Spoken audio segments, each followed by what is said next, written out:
Connection. I'm Mira Rubin here with you on Enlightened World Network. And today's topic is patterns. And it's interesting how, we talk a lot about beliefs and pattern behavior, but there are also patterns of circumstance that tend to present themselves in our lives. Patterns of circumstance, patterns of relationship. And so we're going to talk a bit about that this morning. But before we get started, good morning, Rosalind. Welcome. So good to have you joining us this morning. Before we get started, let's take a moment or two to get present. So let's take a deep breath in through your nose and hold it. And imagine clean, crisp oxygen flooding your lungs, flowing into your bloodstream, nourishing all your cells, all your organs, bringing vital life energy to your body and being. And as you exhale any tension, stress, negativity, fatigue. And let's now take another deep breath in through your nose and hold it. And this time, imagine brilliant, bright light lighting you up from the inside out, illuminating, electrifying, and energizing all your molecules, all your cells, all your electrons, creating a brilliant beam of light and energy from your heart out into the world. And as you exhale any remaining tension, stress, negativity, fatigue. And now let's press our palms together, vigorously rub your hands together to feel the friction, the temperature, the pressure, the motion, the tickling and tingling when you stop. And allow all those sensations to bring you present right here, right now, into this remarkable physical form that enables you to experience life. Welcome. Good morning, Robin. So good to have you here with us too. And welcome to everybody else who's joining us. Today we're talking about patterns and cycles too, I guess. That for instance, I've seen this in relationships where we might get involved with someone and there's a certain pattern that develops, and there's issues, shall we say, that that remain unresolved. We terminate the relationship, get into another relationship, and there's the same issue again, or multiple issues. They're the same dynamics again. Or we have circumstances where we make an investment in this has been something for me where I've invested in what I thought was my future, and then things ended up going south in one way or another, and then there's been a struggle and a fight, and it's seeing echoes of these things happening over and over again. Or when we work on our own stuff and we believe that we have dealt with an issue and then it comes back again. And so what is up with these cycles and these patterns? And I'm wondering if we allow ourselves to interpret these patterns as opportunities. One of the foundational premises that I operate from, and sometimes it's a challenge, is that if it's coming up, it's coming up to heal. And that life is happening for us and through us rather than to us. So even when it feels like we're being victimized or villainized or just sort of at the effect of circumstances in the world, that there's an opportunity for us.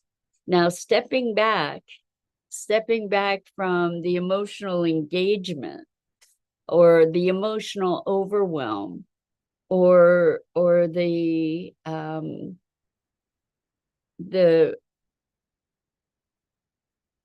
personalizing of these circumstances or experiences or interactions, stepping back from that to look at the underlying dynamic, to discover the opportunity. I don't mean to paint something over, like to, what we want to do is we want to turn poop into compost, ultimately. Let's just say it that way. But we don't want to be in denial. We don't want to just gloss over the dynamics and the feelings and the underpinnings of this whole thing. We want to be able to look at it, but the thing that helps us to look at it is to be able to pull ourselves up out of the trenches, so to speak, to stand back and see if we're able to recognize the bigger picture, the broader dynamics, to be able to look at something in a greater context, maybe depersonalize it for ourselves enough that we can maybe gain some perspective and to see, well, how do we address this? And it's interesting to see. I've been talking to you lately about limbic system retraining. And so many of us have experienced traumas that have created certain pathways in our brain and nervous system that have become deeply entrenched, and they're not necessarily conscious. It's not like we're consciously choosing, but these things can show up in a wide variety of ways. So in my case, I've experienced a bunch of different autoimmune issues, from asthma from the time I was a young kid, asthma and allergies and migraines. And I even had a bout of alopecia when I was an adolescent. And then since then, irritable bowel and all these other conditions. We'll call them conditions. What's awesome is, well, let's call them symptoms. What's awesome is that with this notion of limbic system retraining, all of those things are symptoms of the limbic system dysfunction. So the patterns are a function of things on very many different levels, I think. So in one way, these patterns are energetic, right? Like we're attracting certain things because we're stuck on a certain frequency. The thing is that as we evolve and grow, it's kind of like a spiral of change. And we keep coming around back to those same issues to see how we are in relation to them, to see what's changed, how we've evolved, how we've been able to metabolize and integrate and heal from whatever those wounds are that we keep coming back around to in one way or another, until ultimately they get healed, as long as we keep at it, right? Hopefully they get healed as we keep at it. But the other thing is, though, that these patterns are also deeply entrenched in our physiology, that the brain actually mutates with experience. When we talk about neuroplasticity, it's a neutral term. Neuroplasticity in and of itself is neither positive nor negative. We can, because we have the ability for our brains to change and shift and grow and adapt, we can also have maladaptations. which is what a limbic system impairment is, where certain patterns of fight and flight and fear essentially are entrenched that activate or overactivate a physiological system that is trying to defend itself from a threatening environment. So when we talk about law of attraction, it's very interesting because we talk about it as an energetic and a frequency kind of thing. The thing is that frequency, we are energy, and we have a physical form, and that energy impacts our physical form and vice versa. So in terms of addressing these patterns, when we can frame them as something that is opening an opportunity to us, when we can allow ourselves not to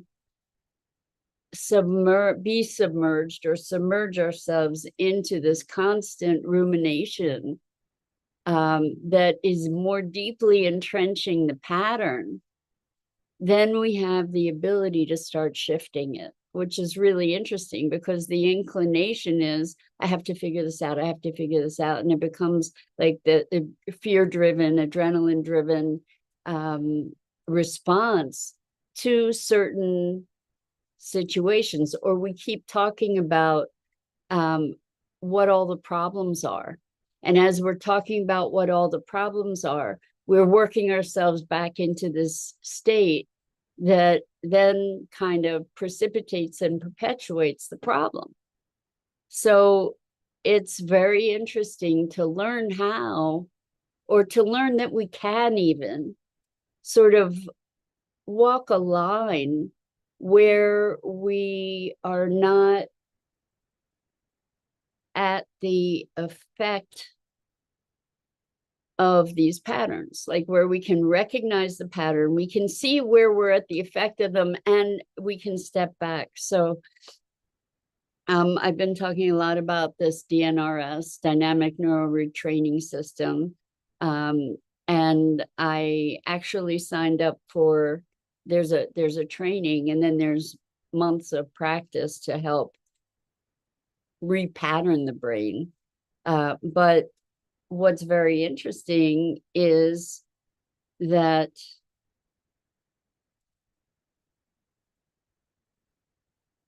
all these patterns of thought, emotion, behavior, rather than being manifestations of individual and separate conditions, because a bunch of us have a litany of those conditions, instead of recognizing each and every individual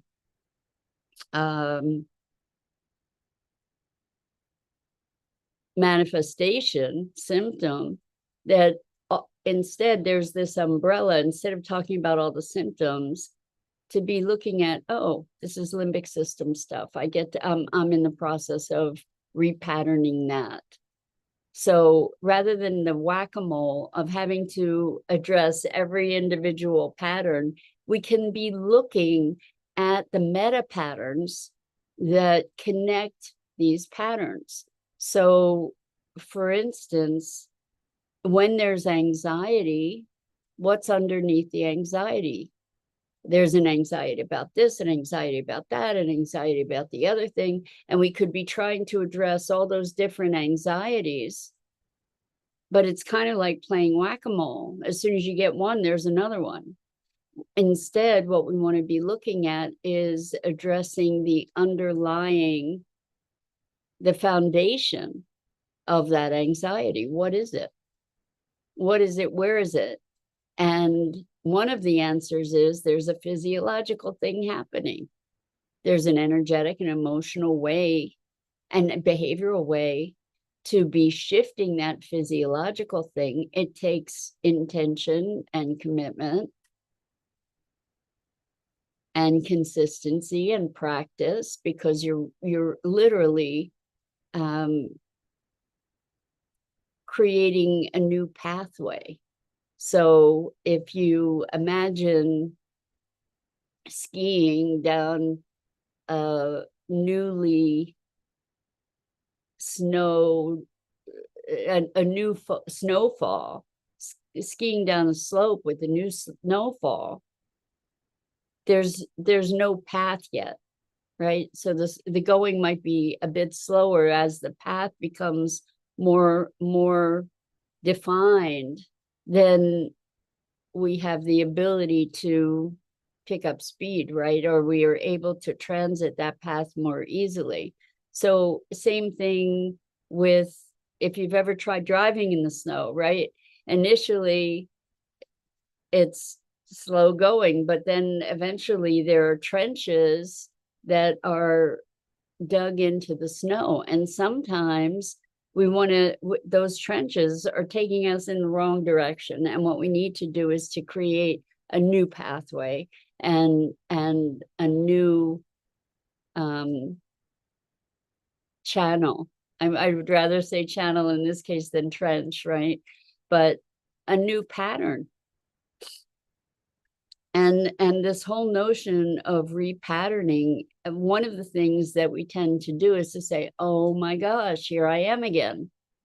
Here I am again, having to address the same old thing. And the reason for that is that we see similarities, right? We typically will sort for similarities so that we know how to address something. Oh, I've been here before. I didn't address it well then, apparently. Here it is again. And now what? So that's not the right, that's not the best conversation. That's why we talk about the spiral of change, because as we come to this new circumstance, we're not the same person. We may have memory of the trauma of that, but we're not the same person. And the inclination might be to fall back into those patterns from the past, but we don't have to. Once we recognize it, we can say, well, wait a second, what's different? I'm different. How am I different? What, how can I look at this? And what are the similarities that are still remaining, and how can I address them to elevate that to the next place? So Rosalind says, I'm finally introducing light exercise on a daily basis, stretching. Congratulations, Rosalind. That's a really, really good thing. And she says, I look forward to it now rather than feeling resistance. Well, that's huge. And actually, I was reading up on how the vagus nerve is the longest nerve in the body, and it goes from the brain all the way down through affecting our lungs, affecting our digestion, affecting our reproductive system, and a whole bunch more. It affects pretty much everything. And I was looking at how to heal the vagus nerve. And this is part of the limbic system, or at least it's a direction that I'm taking in trying to understand this whole thing. And one of the things is exercise. So I too I have a rebounder. So I spend 30 minutes in the morning on the rebounder. And another thing, interestingly, certainly being outside is another thing. Another thing is exposure to cold. Well, I have had a trainer who was touting, extolling the virtues of cold showers. Now, I'm a person who has historically really hated the winter, because I would get cold, and I would be cold. At least this is my story. I would be cold from the first frost until the thaw in the spring. And my fingers and toes would be cold, and I would be depressed. And I had this whole story about it. So you can just imagine how eager I was to go have cold showers. I mean, the hot shower in the morning is what would warm me up, would allow me to feel my fingers and toes again. And so the last thing I was interested in doing was a cold shower. But then I read that the vagus nerve really, or healing of the vagus nerve really benefits from exposure to cold. So I've been doing my regular shower, and at the end, turning off the hot water and being under the cold. And of course I'm gasping and groaning, but it's really interesting how truly enlivening it is to do that. And what I'm thinking is that it's sort of shocking my system into, and like adding a shock to a battery, sort of shocking my system into greater aliveness. And it's one of those things that it feels so good, so good when you stop. And it's also, it's interesting because I had been doing it for a while, and then when I broke my wrist, I stopped, and I've started again. And before I stopped, I was actually, true confession, starting to enjoy it, to be able to relax into it a bit more. And instead of being caught in all my ideas and about being cold and how much I hate cold showers and how much I dislike the cold, and instead of being caught in all those conversations, I was enabling myself to just have the experience. And the experience is kind of interesting and invigorating, even though it's still, I have to confess, feels really good when I stop. But so there are things that we can physically do. We can change our behavior, do a pattern interrupt when we find ourselves going down one of these not so rosy paths. We can stand, if we're sitting down, we can stand up and do a superhero pose. If we're kind of feeling low, we could just start singing or dancing. It takes a lot of will to get out of the inertia, to get into motion, to actually do something. But if we can give ourselves a why, that can really help. So for me, exercise for the sake of exercising wasn't enough. It just wasn't enough. Cold showers for the sake of cold showers wasn't enough. When I made the association with the limbic system and the vagus nerve, and recognize that this is something that can positively impact my mental, emotional, and physical health and well-being, and lift my energy overall, that has made a difference. That has been something that is providing me with the level of motivation to actually get my butt into gear. So I think that this is a really important thing, is to be connected to a compelling reason to be engaging in these behaviors and repatterning. We need to have a compelling enough idea that allows us to, or a compelling enough why that propels us forward into the consistency and the momentum to break through the inertia. And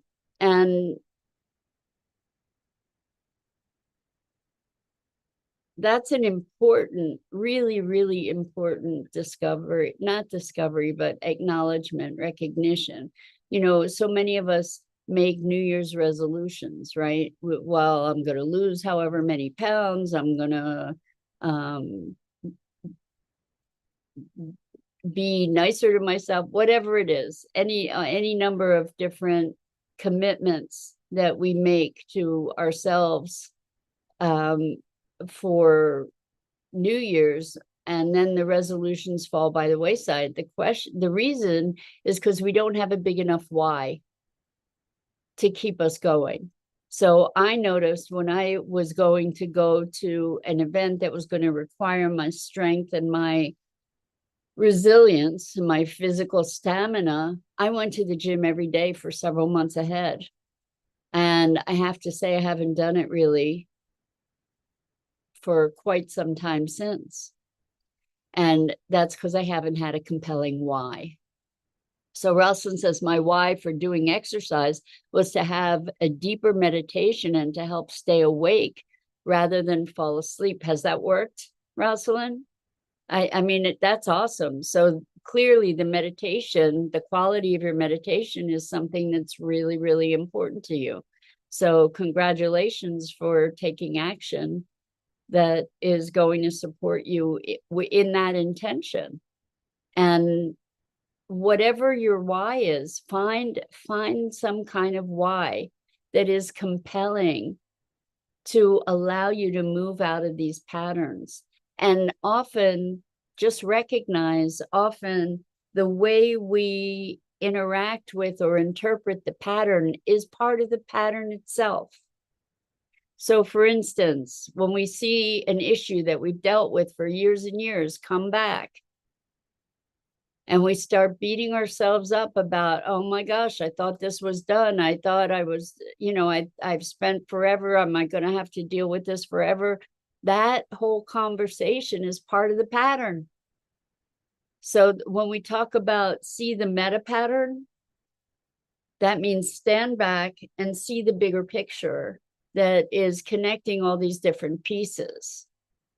And so part of that, the meta pattern might be just beating myself up, or unworthiness, or lack of trust, or feeling a victim, or any number of other things that we get to look at and say, oh, okay, so there's the triggering pattern, and then there's a bigger pattern. And if we can address the bigger pattern, then eventually what'll happen as the bigger pattern's addressed is the whack-a-mole pieces of the smaller pattern are going to dissolve. So Rosalind says, yes, it works for me. The practice I've been doing is Arhatic yoga. I've never heard of that. That's very cool. So anyway, I think that's it for this morning. I always, always, always appreciate you joining me, and it's such a privilege and a pleasure. So I'm Mira Rubin. This is the Core Connection. I go live here each weekday morning at 9 a.m. Eastern on the Enlightened World Network Facebook page and YouTube channel, and my Facebook page as well, Mira Rubin. And I highly recommend that you check out the other programming on Enlightened World Network and Enlightened World Living. And once again, I so appreciate you. Until next time.